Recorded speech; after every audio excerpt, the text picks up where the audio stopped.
I had no idea you'd been hoarding like that. Besides, we're a married couple. There's no reason I shouldn't use our shared assets.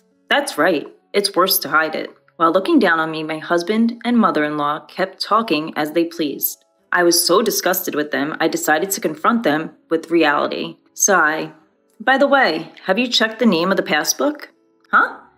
My name is Lillian, and I'm turning 42 this year.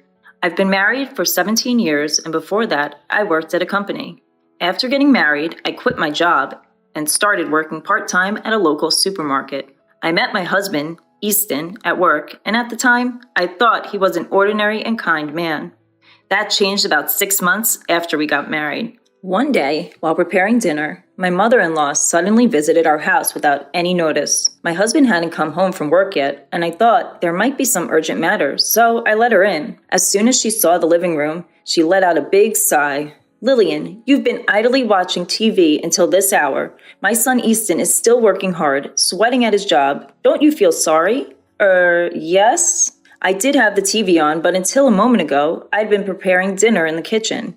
You might say I'm lazing around, but I finished my housework by morning, and I've just returned from shopping after my part-time job. Feeling irritated inside, but thinking I've done my part, I replied, I'm sorry, to my mother-in-law. She ostentatiously snorted, went into the kitchen, and started to find fault with dinner too. Oh dear, is this all we have for dinner today? Poor Easton, working so hard. I've planned for curry and salad today. The salad is in the fridge. How could you let Easton eat such a half-baked meal? I wonder what you've learned at home.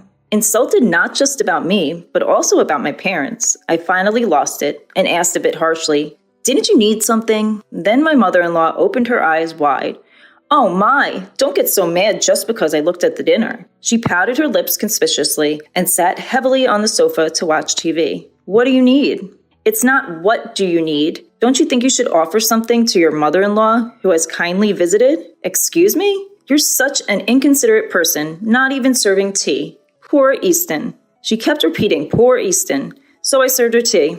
But she complained about everything, including the taste of the tea, saying it was cheap. Back then, I was young and was avoiding arguing with my husband's mother, wondering if I should be considerate to her. However, taking advantage of the fact that neither my husband nor I said anything, my mother-in-law began to frequently visit our home, constantly complaining that I wasn't cleaning properly, that I was always lazy, and that I lacked discipline. After being constantly criticized at every turn, I was truly at my wit's end and decided to consult my husband about his mother. Hey, could you ask your mom to reduce the number of times she comes to our house? Why?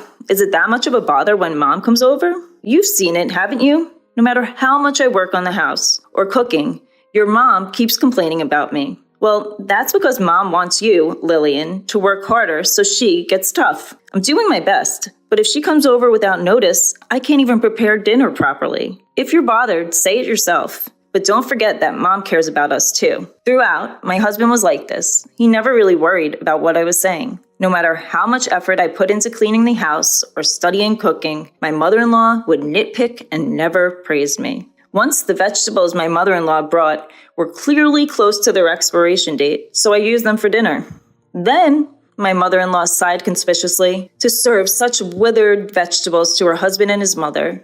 I finally realized that she just wanted to bully her daughter-in-law. Being persistently criticized, I consulted my father-in-law. When I told him that it was hard to prepare meals for the mother-in-law and that it was a problem to be visited many times without notice, he seemed not to know she was coming to our house and apologized to me politely. I thought she was going out to dinner with friends. I didn't think she was bothering you, Lillian. I'm sorry. No, it's not something for you to apologize for. She's often out and about, so I've been giving her money for meals. But she hasn't been taking it, has she?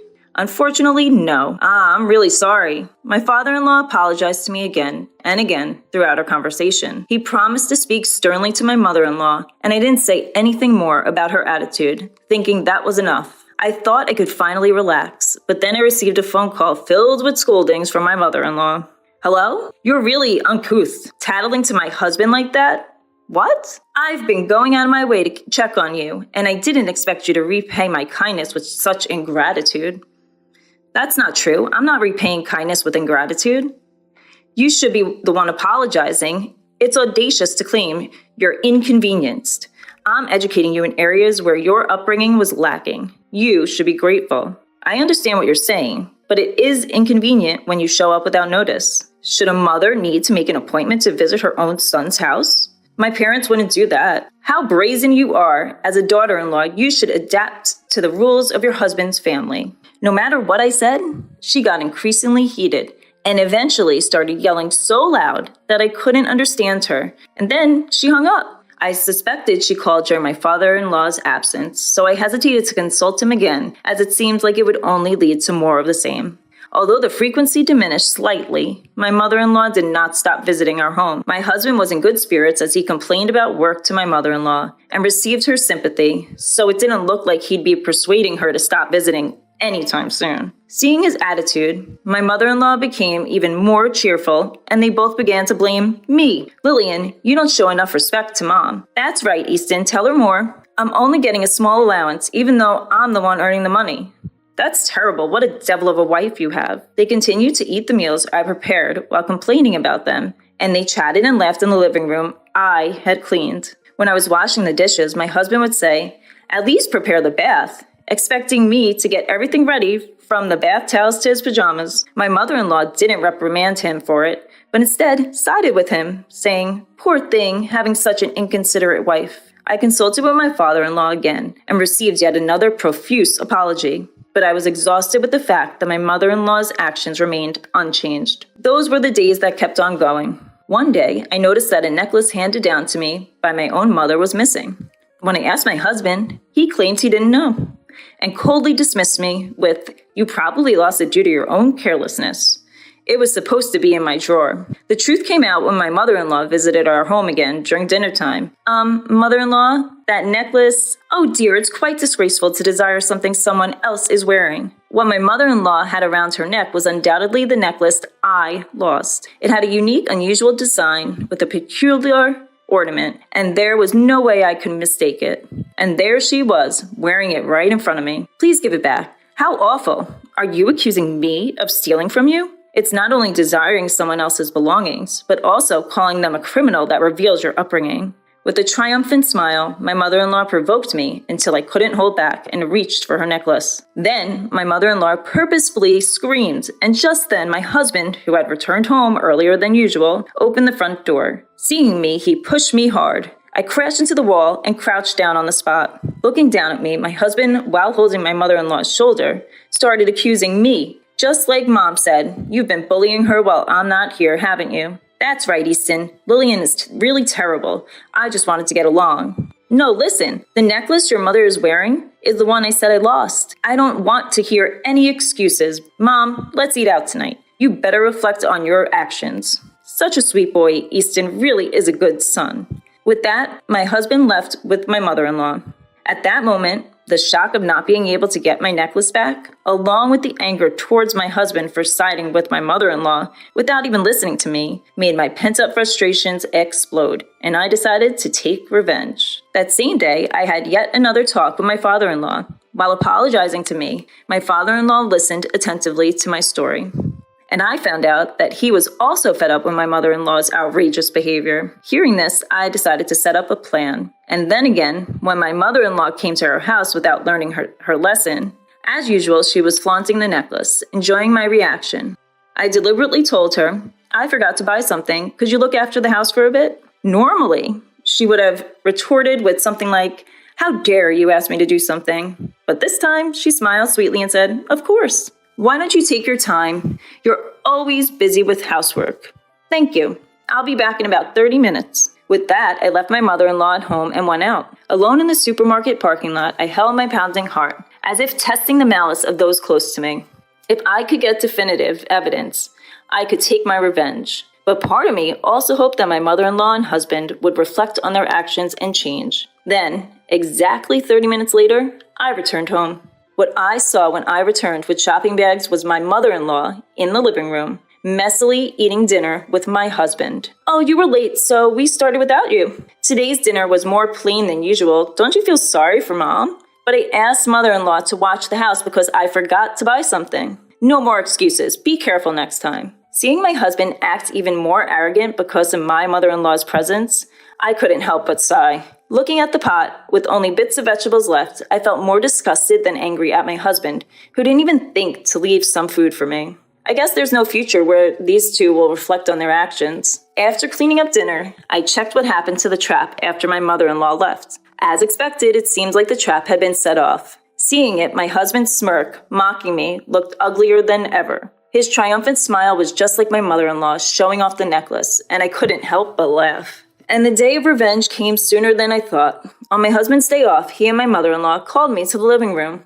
Seeing the two of them in high spirits, I sat across from them, pretending to know nothing. "Hey, why didn't you tell us?" "What are you talking about?" "About the bank book. If you had that much money, you could have told us. Now you can show filial piety to Mom, too."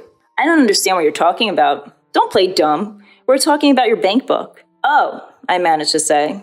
Without showing any signs of panic, I must have been a bit suspicious, but the two of them happily started laying out the estimate papers for a single-family house on the table. "Mom and Dad, you and me, we bought a new two-family house." "Bought? What do you mean?"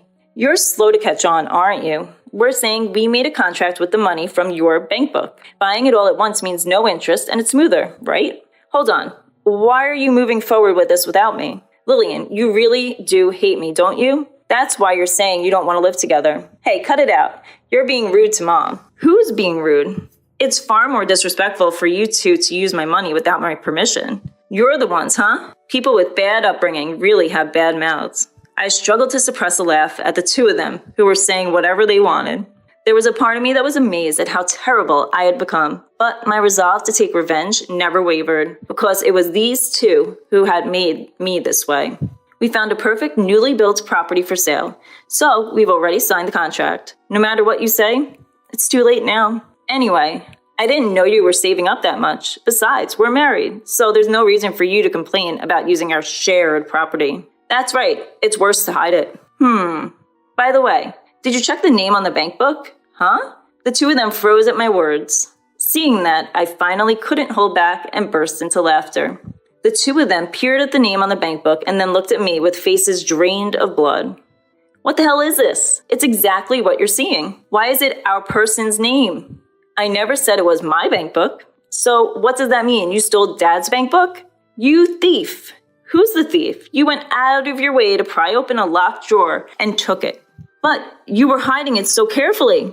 "Oh, so it's okay to steal things that your daughter-in-law treasures? I guess that's how you were raised, mother-in-law. Don't talk back to Mom. You should watch your mouth. Do you know why father-in-law gave this to me?" Why, you say? I heard from father-in-law about the reason mother-in-law has been spending so much money lately. You two took a vacation while taking time off from work, didn't you?